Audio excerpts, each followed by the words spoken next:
Mark Twain Selected Works, Autobiographical Dictation, Harriet Beecher Stowe and Her Family, March 23, 1906.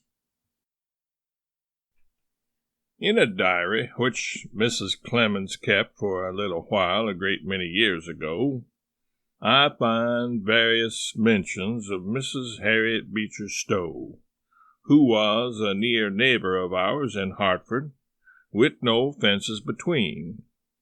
And in those days she made as much use of our grounds as of her own, in pleasant weather. Her mind had decayed, and she was a pathetic figure. She wandered about all the day long in the care of a muscular Irish woman.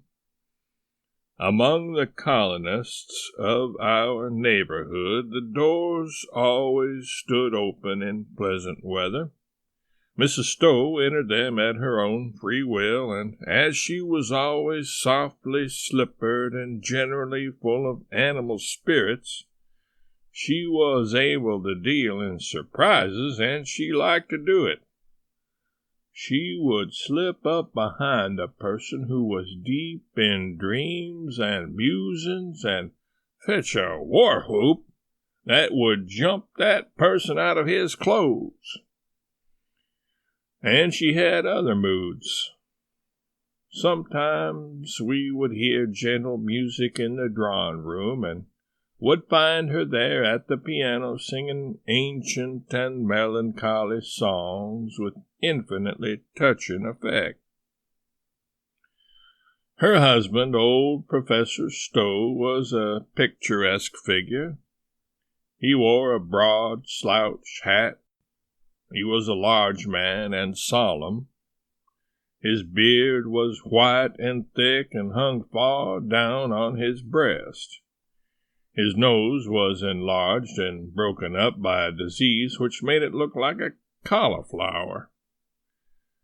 The first time our little Susie ever saw him, she encountered him on the street near our house, and came flying wide-eyed to her mother and said, "Santa Claus has got loose."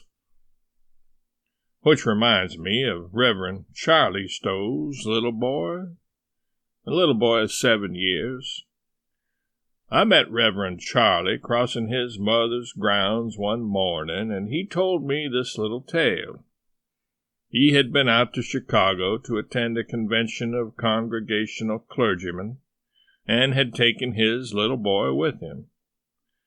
During the trip, he reminded the little chap every now and then that he must be on his very best behavior there in Chicago.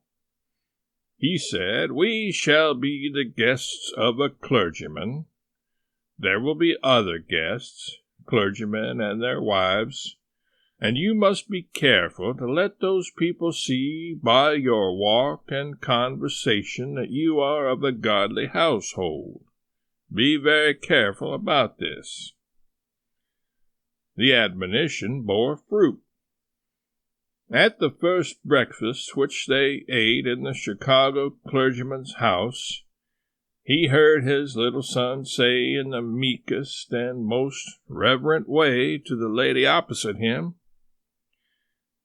"Please, won't you, for Christ's sake, pass the butter?"